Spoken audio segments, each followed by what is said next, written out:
Hello, class. So today we will go over Romanticism. Last time we were here, we were talking about the Baroque period and the Enlightenment period. So now we're switching to a new worldview, a new way of for people to think about the world. We'll talk a little bit about the history that's going on in France. So we're going to try to figure out why Napoleon chose the art style he did to support his goals. We will explain the historic events that led to this new Romantic era, the downfall of reason, empty promises of the French Revolution, and the Industrial Revolution. We're going to then start looking at the characteristics of Romanticism in works of art, emphasis on nature, spirit of protest, exoticism, longing for the past, and the grotesque. Lastly, we'll define transcendentalism and identify its characteristics in works of art. So, this Romantic period, it is almost the opposite of the Enlightenment era. So, in the Enlightenment, things were guided by reason. The primary art style was neoclassical. We saw a lot of lines and angles. That's because lines and angles can be defined mathematically. They're logical, they're reasonable. And people thought that reason was going to solve all of their problems in the world. But a lot of things happened, and turns out reason did not solve everyone's problems. So the people started thinking, hey, maybe we've put too much faith in reason, and maybe we need to bring some balance back. So the Romantic movement focused on the importance of feelings and emotion over reasoning. These Romantic thinkers, when we hear that word romantic, we think love, romance, and they're linked, but they're not exactly the same thing. Romantic painting doesn't always mean paintings about love. Love is just a really strong emotion, so it fits with the Romantics because the Romantics prized emotions.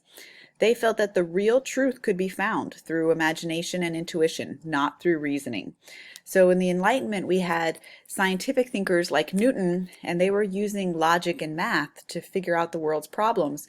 Now the Romantics are saying, well, wait a minute, we've been ignoring our intuition, and there's something to that. We need to respect that. To give you an example of what this means, have you ever had to make a really tough decision, and maybe you made a list of pros and cons, all of the reasons why you should do something or shouldn't do something, and your list might tell you, yes, you should do it, but there's a little voice inside your gut that's just telling you, no, I don't think that's the right choice. Have you ever not listened to that voice and then later regretted it? I know I have.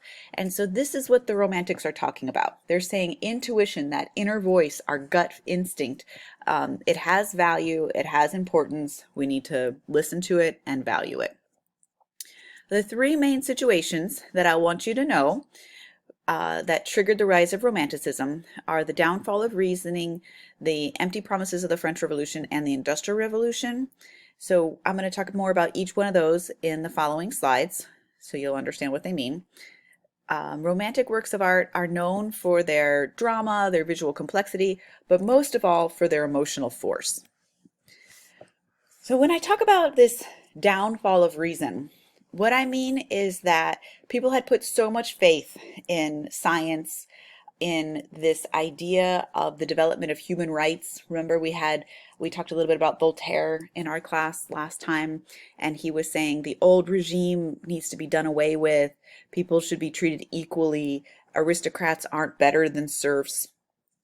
And so there was this hope that the world was going to progress and things were going to become more fair and more just.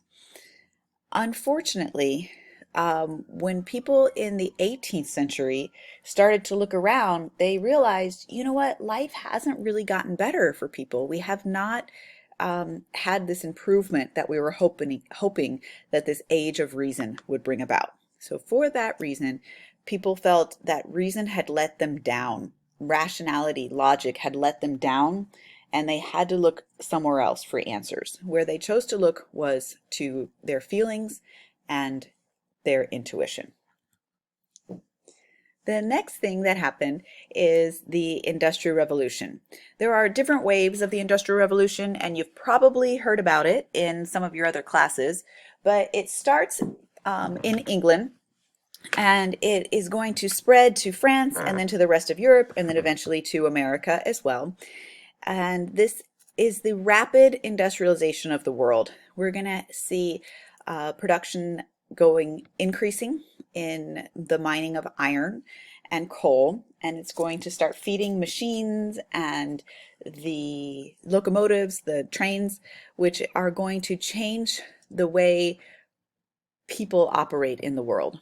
There are a lot of people before the 18th century that are still living on small family farms, and this is really hard work. Farmers can do everything right. They can pay perfect attention to their crops, and their crops might still fail for reasons that are completely beyond their control. Some of the things that could happen, a drought could happen, you could have a bug infestation, um, you could have a flood. And it happened in this time period in the world that these small farmers, their crops would fail and they would starve. There were years and years, year after year, where farmers encountered famines, and we have records of this.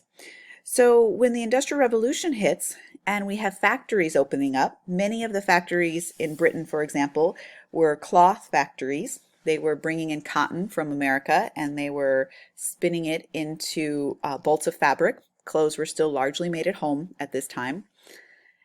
When people heard about these jobs in factories and they said, I can go there, I can do my hourly work and be guaranteed money at the end, that sounded better to them than farming because they were putting all this work into farming and they still took this risk of starving.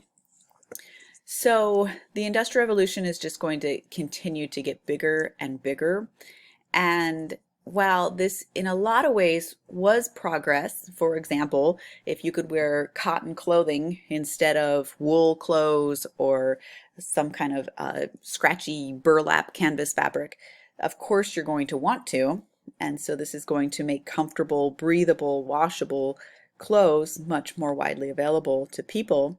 But it's also going to make it so that the middle class, the people who are able to afford to open these factories, they're going to get really rich. And they're going to get rich largely at the expense of the working class, the laborers.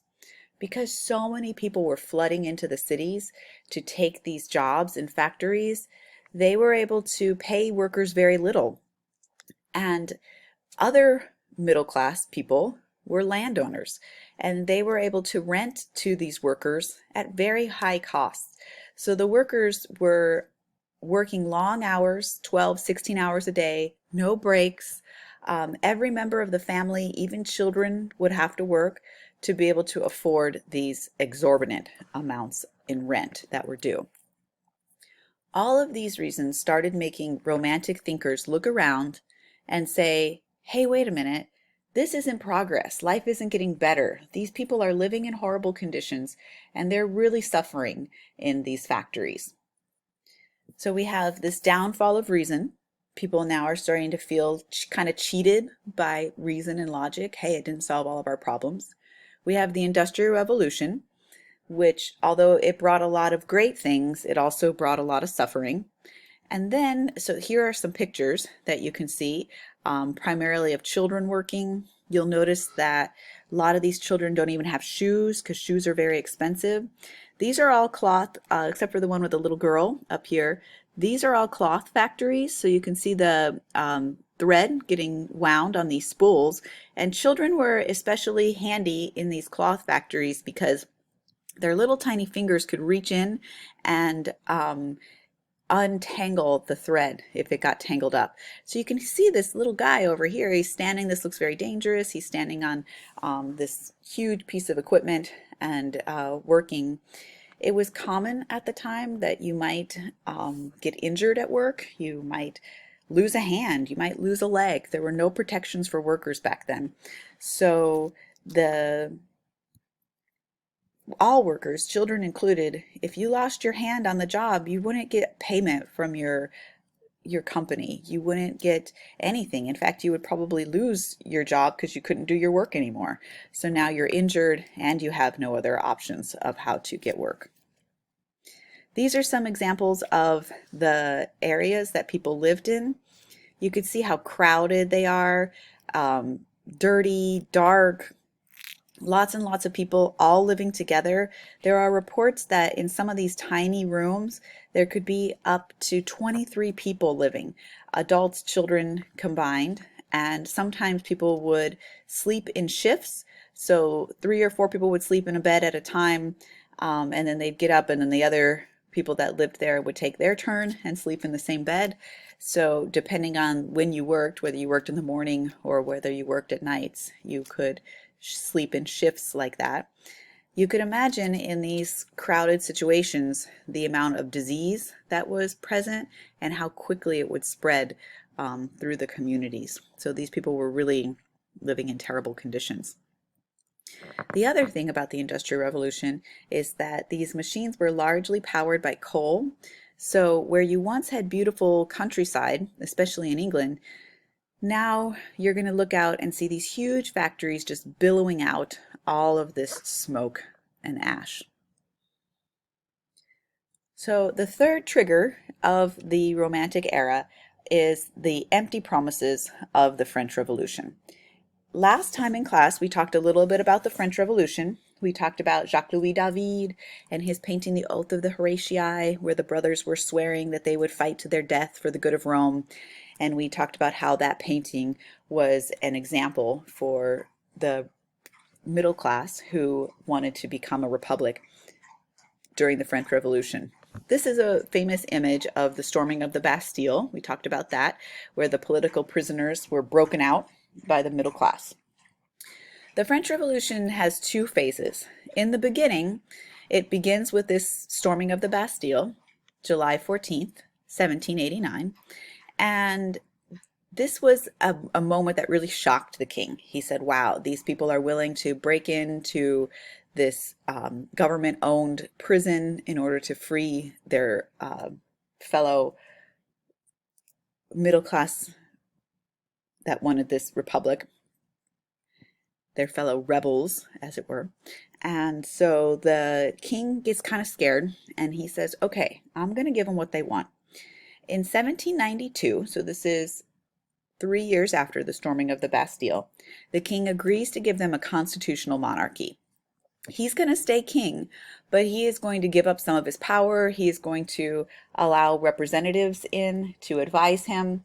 And this sounds great. This sounds like they got what they wanted. However, that was not the end. For France, in order to get this constitutional monarchy or this republic that they wanted so badly, it actually is going to take them almost 100 years. It's not like in US where we fought a revolution and we changed our government. The king gives them the constitutional monarchy, but there's a second part of the French Revolution. It's called the Reign of Terror. This is what is known as the irrational phase. There was an extremist group. These guys are known as the Jacobins, and they're led by this guy called Robespierre. And these Jacobins, they were so angry with how they had been treated for years. They were so angry at the aristocrats living in the lap of luxury and the clergy living in palaces, not paying taxes. And they said, we want these guys to pay. It's not enough just to have a constitutional monarchy. So in this time period from 1792 to 1794, the Jacobins are going to go and they're going to pull aristocrats out of their homes. They're going to pull priests out of churches. They're going to drag them to the center of Paris. And this is a place called the Place de Concorde. And this is where the guillotine was set up. The guillotine is going to, at the time, it was developed by a doctor, and it was supposed to be a more kind form of punishment because the blade was just supposed to be like a breath of air on the back of the neck of these individuals. But they are going to chop off between 16,000 and 40,000 people's heads.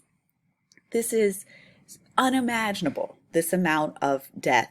In fact, there were many people who lived in Paris who actually moved away from the city center because it stunk. After they chopped the heads off, they would impale them on spikes. That's what you see happening here. This guy's got a stick with a head on it.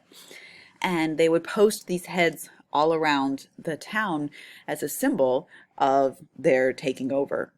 The streets ran red with blood, and this time period, it was ruled by this chaos, this anarchy.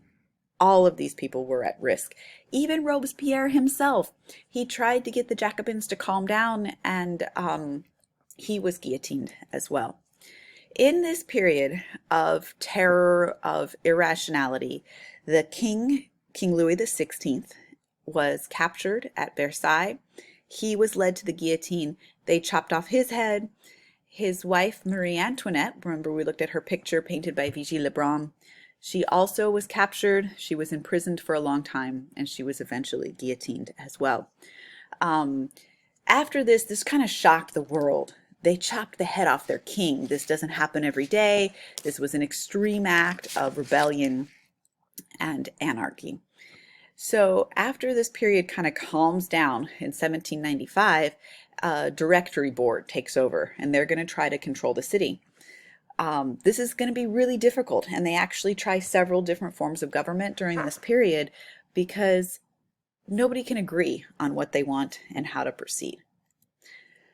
In the background, there is this guy, Napoleon Bonaparte. He was a general. He came from the middle class, so the Jacobins liked him. They said he's not an aristocrat. He's a self-made man. He had distinguished himself in the military, and he was well respected. People were willing to listen to him. They take Napoleon as their leader. First, he's the chair of this directory, and then he's going to eventually declare himself emperor. Napoleon becomes what's known as a romantic hero. When we call someone a romantic hero, the guideline to become a romantic hero is that you have concern for the underprivileged. People loved Napoleon when he took over because he saw that there were all these problems in France, and he did things that really helped people. He made reforms to the tax system. This was one of the biggest problems, was that the poor were being taxed equally. That, if the king needed money, he would say, hey, I'm going to collect $1,000 in tax. It doesn't matter if you made $10,000 that year or if you made $100,000 that year, which means that poor people were affected more in this tax system. So what Napoleon's going to do, he's going to make it so that it scales with the amount of your income. He's going to take land back that was owned by the church. He's going to reform the education system. He had this idea that, hey, everyone can be like me. Everyone can be a self-made man. For this reason, the people loved him. Unfortunately, as part of his campaign to restore pride to France, he is going to start to conquer all of these territories. He eventually is going to be defeated by the Prussians and the British in this famous battle at Waterloo, where he is stopped, he is exiled, and this is going to end Napoleon's reign. So the people went into the French Revolution wanting a constitutional monarch. They come out with a dictator, with an emperor, Napoleon. Now, Napoleon was not so bad because he did a lot of things that helped the French people. A lot of French people loved him. Then Napoleon got ousted, and now France had no form of government again. What are they going to do? They actually go back to the royal family. They ask King Louis XVI's brother to become king. He takes the throne as King Louis XVIII. All of that, all of those years of fighting and chaos and suffering were for nothing. In the end, they end up with a king anyway. This is the empty promise of the French Revolution. So I'm going to hold there, and then we'll pick up in a little bit where we will talk about Napoleon and why he chose the form of art that he chose to support his reign.